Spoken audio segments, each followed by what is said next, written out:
বন্ধুরা good morning, welcome back to my channel. কেমন আছো তোমরা সবাই? আমরা কিন্তু বেশ ভালো আছি। তো বন্ধুরা, আজকে সোমবার আর এটা শ্রাবণ মাসে কিন্তু দ্বিতীয় সোমবার। ইচ্ছা ছিল শ্রাবণ মাসে প্রত্যেকটা সোমবারই মানবো, কিন্তু প্রথম সোমবারে আমার ভীষণ শরীর খারাপ হয়, ভীষণ অসুস্থ ছিলাম, যার কারণে পুজো করা হয়নি। তো আজকে আমি ঘরে শিবলিঙ্গতে জল ঢালবো। আমার ছোট্ট একটা শিবলিঙ্গ আছে। তো সকালবেলা মেয়েকে স্কুলে গাড়িতে তুলে দিয়ে আমি গেছিলাম বাজারে প্রসাদ আনতে। ওখান থেকে এসে গেছিলাম পল্লবীদের বাড়িতে গঙ্গা জল আনতে। আমার কাছে অনেকটাই ছিল, কিন্তু কি হয়েছে বলো তো, আমাদের এখানে তো সরস্বতী পুজো হয় বড় করে। তো সেই পুজোতে না আমি মানে গঙ্গা জলের বোতলটা পুরো ধরে দিয়েছিলাম, আর ওখানে পুজোয় তো লেগেছে, তারপরে ছেলেপেলে হয়তো জল ভেবে খেয়েও নিয়েছে, আর বোতলটাও খুঁজে পাইনি আমি। তো গাইস চলো এখন আমি নিচে যাব। কি পাগল আমি, দেখেছো রোদের ভিতরে দাঁড়িয়ে দাঁড়িয়ে কথা বলছি, প্রচণ্ড রোদ্দুর। আসলে ঘরের ভিতরে না ক্যামেরাটা ভালো আসছিল না, তা ভাবলাম কি একটু ছাদে গিয়েই ইন্ট্রো দেওয়া যাক। তো আজকে আমার মন শরীর কোনোটাই ভালো নেই, যার কারণে কোনো কাজ হয়নি সকাল থেকে। এখন আমি এক এক করে সব কাজ করবো, আর তোমরা দেখতে থাকো ভিডিওটা। তো বন্ধুরা, এই যে ঘরের অবস্থা, এগুলো এখন আমি গুছাবো। তো বন্ধুরা, আমার মা এখন পুজো করছে। আমাদের বাড়ি এখন শিব পুজো হবে।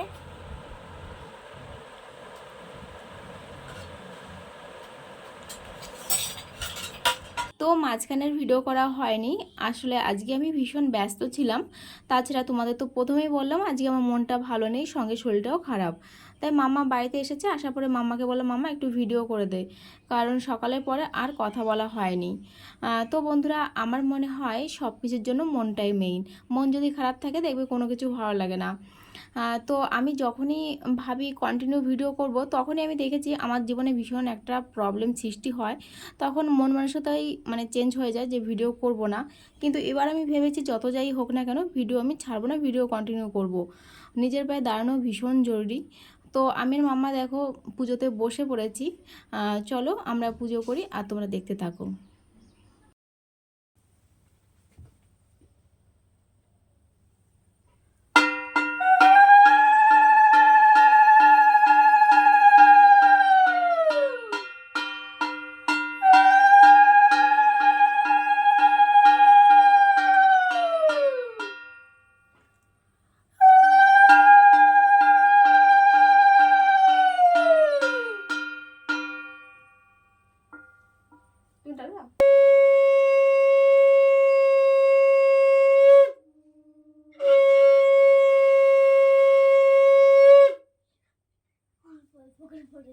তো বন্ধুরা দেখো, আমার পুজো করা হয়ে গেছে, আর আজকে শিবলিঙ্গটা না আমি নিচে বসিয়েছি।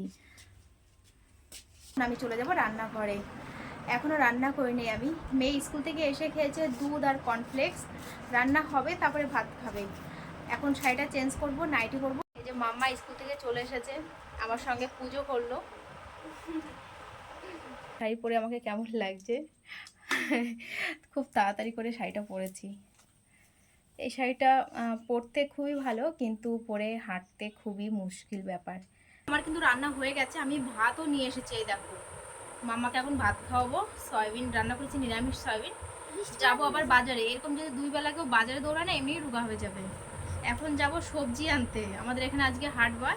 সকালবেলা তো সবজির দোকান পাইনি, আর আমি যে বেলায় গেছি ওই বেলায় কি সবজি থাকে বলো?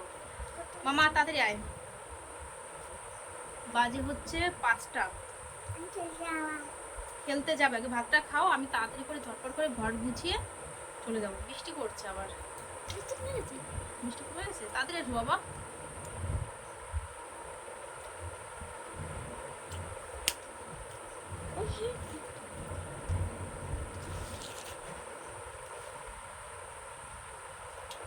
হামাম করে খেয়ে নাও। মামা সয়াবিনটা ভালো খায়, তাই না বাবা? সয়াবিন, ডাল আর মাংস। মাছ একদম খায় না। আর এটা সব বাচ্চাই, শুধু মাম্মা না, সব বাচ্চাই মাছ খেতে চায় না। ভেবেছিলাম বাজারে একাই যাব, কিন্তু মাম্মা খেলে এসে বলছে মা আমিও যাব। আমি বললাম চল, এখন আমরা দুজনে যাচ্ছি বাজারে। বাজার থেকে আসার পরে ভীষণ কষ্ট হয়ে গেছে, তো আমি ব্যাগটা রেখে শুয়ে পড়েছি। দেখো, আসলে সারাদিন খাইনি, বিকেলবেলা খেয়েছি, এখন ওরা মনে হচ্ছে বেশি অস্বস্তি লাগছে। তো বন্ধুরা দেখো মাম্মা কত খুশি, আর এই খুশির কারণটা কি তোমরা জানো? মসমেলন। অনেকদিন পরে আজকে মাম্মা পেয়েছে মসমেলন। আসলে মসমেলন ওকে কিনে দেওয়া হয় না, আর অ্যাকচুয়ালি এগুলো খাওয়া ভালো না, কাউকে আনতেও দিই না। তো অনেকদিন পরে পেয়েছে, তারপরে আবার এত বড় একটা মসমেলন, ভীষণ খুশি হয়েছে। তো চলো বন্ধুরা, আজকে ভিডিওটা আমি এখানে শেষ করছি। সবাই ভালো থেকো, সুস্থ থেকো।